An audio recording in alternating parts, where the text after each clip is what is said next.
Welcome back to the Hex and Zircle's Genshin Impact audiobook series, where we read in-game text and lore so you don't have to. I'm Ganymede, and this is Vera's Melancholy, a seemingly inconsequential series of popular but outlandish light novels with a hint of isekai flavor. Volume 1. I don't think the world is monotonous. It's just that interesting things happen in faraway galaxies. The great adventure of Vera, an ordinary girl always fascinated by distant lands, secretly begins. Endless days in infinite worlds. There are times when I think to myself, there's nothing to do in this tiny village. What a dull place to live. This wasn't the first time that Vera had complained about her hometown, the small country village of Delphi. Her frown eased slightly as she lay on the hillside near the village, eyes closed, feeling the breeze of the early summer. Then where is this world that you would not consider dull? Her buddy Sachi asked curiously. Vera sat up and leaned forward. I believe on the other side of the starry sea is a planet inhabited by gods who can answer all prayers and wishes, and everyone bearing a wish is on a journey to get there. I believe in our universe there is a world currently in a war against Doomsday, where the noble and elegant souls of 14 Valkyries burn bright, if only for a brief but magnificent moment. You've been reading too many of those weird fantasy novels. But this village really is dull. When was the last time anything fun happened here? Funny you should say that. A new family did move into our village recently. Novelty and fun aren't the same thing. Despite what she had said, Vera decided to pay a visit to the newcomers. Sachi, however, remembered his family's rules and walked back home for dinner.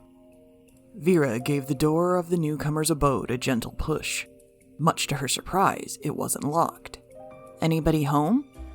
No sooner had the words left her mouth than the living room cupboard doors flew open, and out jumped a black-haired boy wearing glasses. He was followed by a tentacled blue slime. Make way, Tal. Why did you let a stranger in? The black-haired boy gently pushed Vera out of his way and picked up an axe by the door. You leave me with no choice. Since you have seen everything, there's only one thing for it. Thus began the biggest crisis of Vera's life. Volume 2. Everything's just boring. Everything all the time. It's not depression. It's just reaching the age of 14. So begins Vera's adventure. My backyard is slightly bigger than the entire universe. All I can do now is ask you to help me. The black-haired boy, who called himself Ike, handed Vera a kitchen knife. He walked back to the cupboard and began slashing at the tentacles frantically. Come and help me close this door. If a tentacle starts attacking you, use this kitchen knife to defend yourself. Ike's glasses were now covered in blue slime. Hurry! We can't let this evil demon cross into Delphi. Upon hearing his words, Vera helped Ike close the door. While they were pushing back the tentacles, Vera accidentally stabbed Ike twice in the back. Thankfully, Ike's healing spells were quite potent. I shall explain everything to you. I am in fact over 1,000 years old, and this door is a gateway to anywhere in the universe. That tentacled monster is an old one from the large Magellanic cloud. I went there to get something.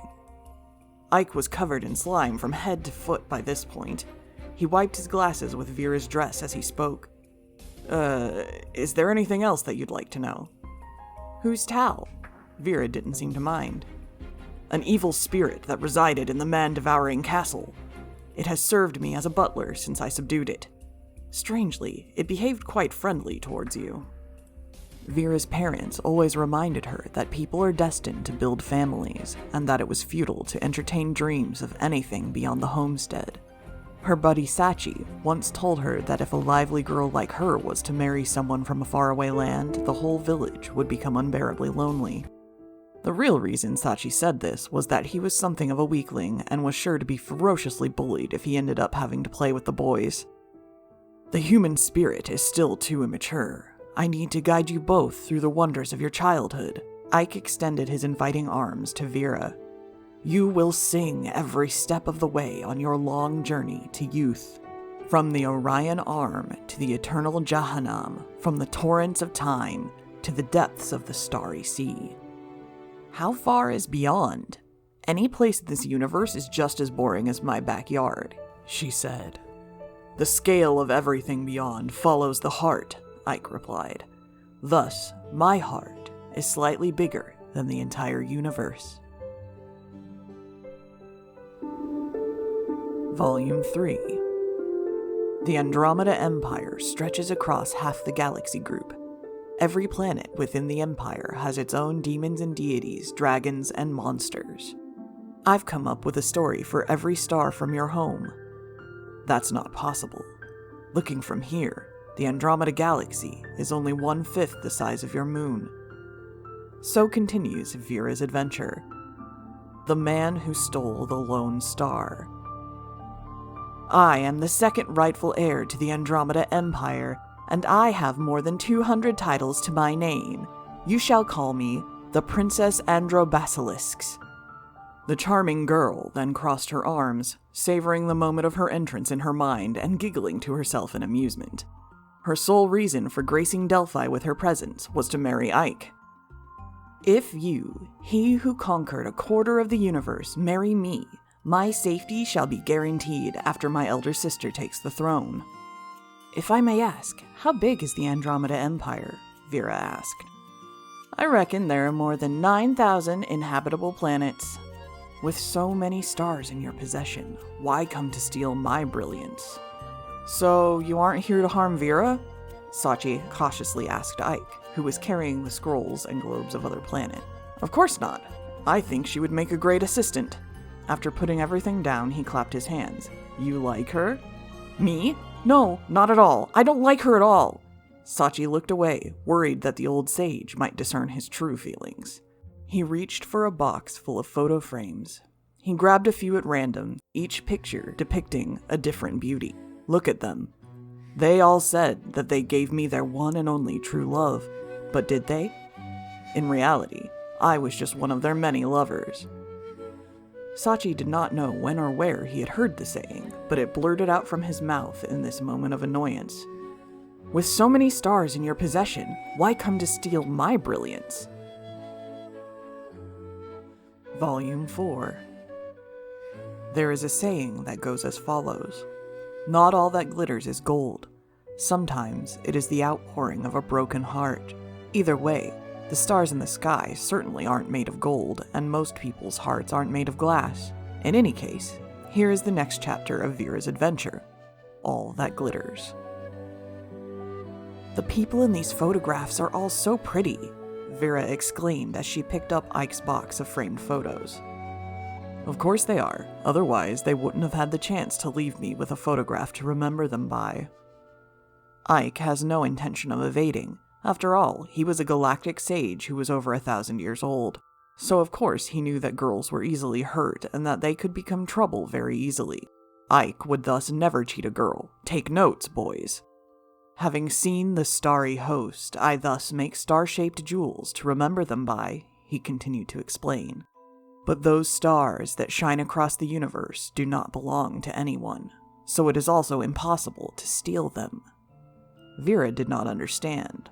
What are you saying? I'm saying this for the sake of a foolish fellow who isn't present right now. Pay it no mind. Humans are just far too young. I'll serve as a go-between between you and Ike, Sachi said to the princess of the Andromeda Empire in a loud voice. Huh? I love Vera, I don't. Disgusting, boring. Be silent, worm. You are an offense to my ears. I've already acknowledged Vera as my friend. I will not hand her over to a cowardly person like you. What? Volume 5.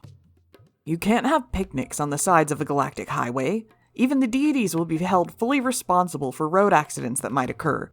The doorway to a study in a simple village connects to anywhere in space and time.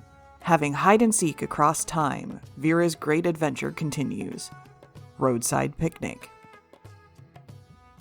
When Ike was taking a nap, his servants waged a terrible war against each other.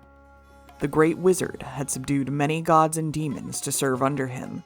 As the most formidable wizard of his day, Ike was in command of gods and demons more numerous than the entries in a dictionary.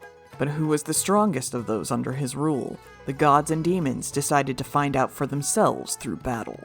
Unfortunately, they seem to have erroneously regarded as their own 3 who were neither gods nor demons: the princess, Sachi, and Vera. Ike only slept for 2 hours, but in that time, 3 stars had already been destroyed. Why should I protect you? The princess pulled her hand away, and the giant demon plummeted to the ground, its eyeballs gone. The dominant race of the Andromeda Empire may look lovely and sweet, but on their palms grow 2 special mouths which they use to devour the eyeballs of their lovers and those they vanquish. Are we no friends? Vera wiped the blood off of her face and appeared to be hurt by the princess's words. Yes. The princess blushed and looked away. I already regard you as my only friend for what has happened. I was not referring to you, Vera. No! Sachi yelled as the gnarly jaws of a dragon closed around him. Do you surrender to me now? The giant dragon jeered. Surrender and concede that you are worthless, lowly rats, and I shall let you live. I surrender! Let me go! Sachi screamed. Why? A lizard of your despicable breed should know better than to utter such foolish words. Even the geckos in my palace could crush you. The princess gave her wrists a twirl. No, this has nothing to do with me! Sachi yelled as the dragon cast him into the sky. And just like that, the battle between the dominant species of Andromeda and the ancient giant dragon was over. The moral? You won't get hurt if you just surrender. Sachi was knocked out of the contest and woke Ike up with the slap of a slipper. Vera also survived, thanks to the protection of the princess.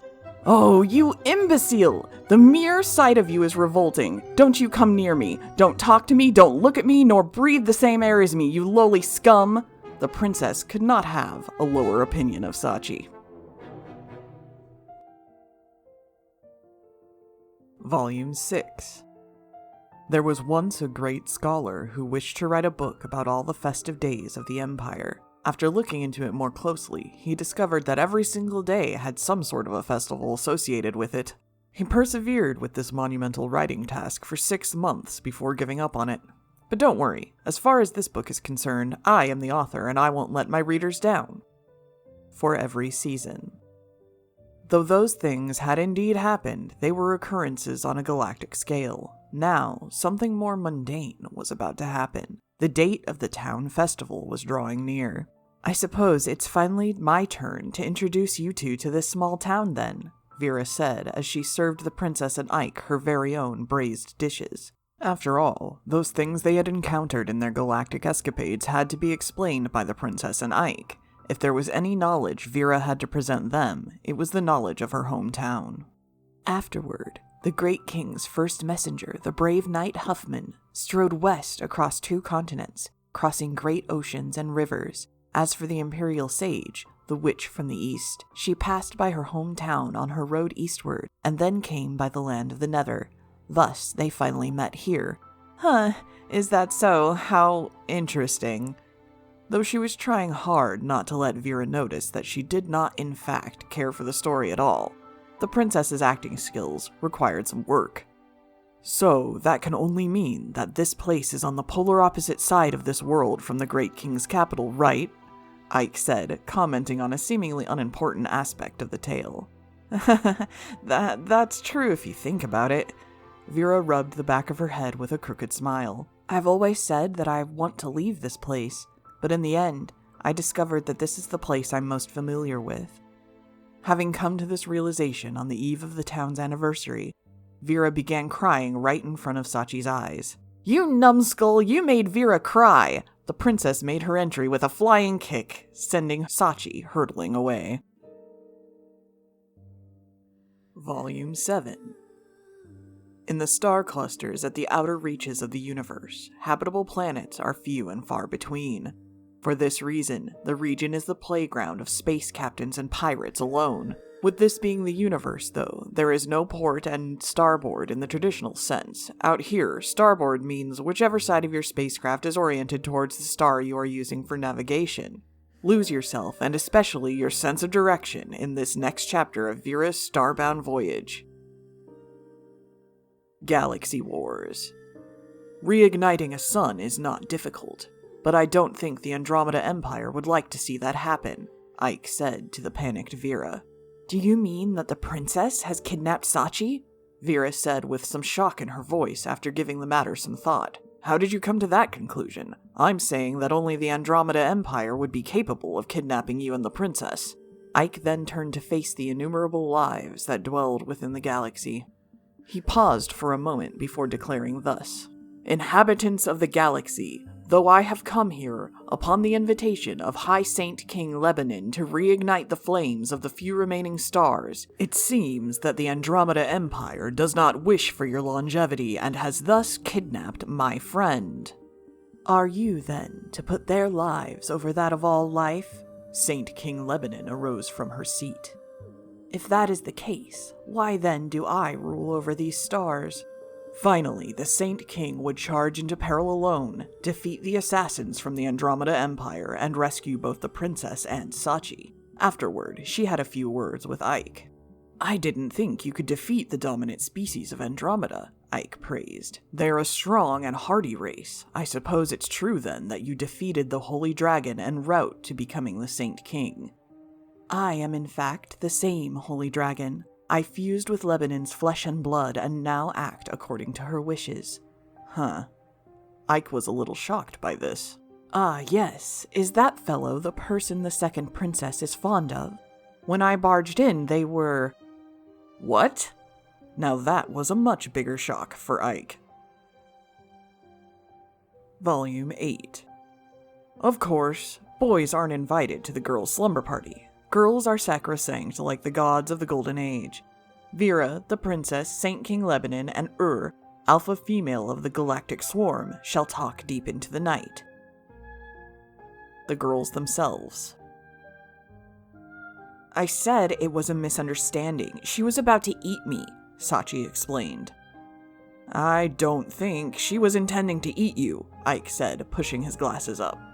The dominant race of the Andromeda Empire have organs on the palms of their hands that allow them to capture and consume eyeballs. I've seen it before. Looks like some sort of lamprey. Sachi shivered a little as he said that last word. Let me finish. Ike wanted to touch his eyes, but wound up pressing his fingerprint into his glasses. Taking his glasses off, he touched his left eye. Their practice of eating eyes has two meanings. Submission, he touched his right eye, and love. Sachi also began to rub both his eyes, thinking about which it was back then. Whatever the case, I don't think the princess really understands the difference. Those who submit to her, those things she conquers, those who love her, they're all the same to her. People who can't hurt her in an imperial succession battle. Huh. No wonder those Andromeda Empire assassins kidnapped her. 2 birds with 1 stone, eh? I'm not getting involved in their succession wars. I can only help you support her better. Hey now, we're not like that. I mean, doesn't she hate me the most? And what were the girls talking about at this very moment? That may yet be an eternal mystery. Volume 9. Vera's so beautiful, like a shining star in the universe, but Boys at this age are always more petite than girls of a similar age. Childhood must be let go of to welcome the coming of the adolescent years. It's not too late to think about it now. Real melancholy finally hits Vera. Death awaits in abyssal waves. As Vera and Sachi grew up, the chemistry between the four changed in subtle and inexplicable ways. Enough with excuses, Sachi said to Ike. Vera will not cease pursuing you even if you never reciprocate her feelings. Ike was a symbol of a faraway land. He stood for the unknown, for that which was waiting to be discovered. A brave bird would never nest there, but would be forever adrift in the winds of admiration. Ike retorted, no matter which way you look at it, being 1,000 years old makes you an elderly person. Then we are well matched in age, the princess merrily chipped in on their conversation. When Sachi finally mustered the courage to declare his love, he met with the most dreadful fate. Remember the ancient sword that Ike and Vera received from the Old Ones when they first met? It was what Ike needed to propel his destiny forward, But now, Vera had her finger slit by its blade and a malicious ancient virus sapped the life out of her. "This is all your fault!" Sachi grabbed Ike by the collar. If the tragedy had not happened, Ike would have laughed it off, for he was a gentle soul. But this time, he slapped Sachi's hand away. "Don't you know how to rewind time? Please do it to save Vera!" Even the princess begged. "You don't understand. Only the future can save the past, not the other way around." Ike bit his lip until blood came flowing down. A local myth speaks of a silver age when people enjoyed a seemingly endless childhood that could last up to 200 years. This only made their short maturity a pain to bear. To the others, childhood was long gone, but youth was forever beyond their reach. To be continued in Vera's Melancholy without Vera. Volume 10. It's enough. Let's go home. The furthest place I've dreamt of is the Delphi where you are. Though the explanation is delayed, you should know that Delphi is the center of Greek mythology. Vera's Melancholy, the perfect ending. Or is it? Vera's Melancholy. To revive Vera, Sachi, Ike, and the princess embarked on a spectacular and thrilling journey that lasted for 20 years. From battling Signor Inferno to slaying the Star Devourer, the trio had even rescued 2 galaxies and the Galaxy Empire, and eliminated 4 species of ruthless interstellar worms along the way. When Vera opened her eyes, she found herself in the arms of Sachi, now a hero of cosmic proportions. To the dominant species of Andromeda, 20 years was nothing more than a few seconds. The princess looked lovely as always, but her countenance was a mix of genuine happiness and loss. Sachi, having lost an eye in his adventures, was now a tall and strapping young man, his flowing tears soaked into Vera's shoulders. Though still prone to tears, he was no longer his feeble-minded self. The years had been kind to Ike, who after all this time still had that same old smile on his face. "I am but an echo of time," Ike said as he began his preparations. "As I've said, the past cannot change the future, for the predetermined rules of equilibrium are slightly more powerful than me, but the future, with its infinite possibilities, could save the world." Ike transformed Sachi back into what he was 20 years ago, and time reversed itself to the day of their departure. Everything seemed to remain unchanged between the 4, though. They realized that the innocence they once shared was one thing that could never return.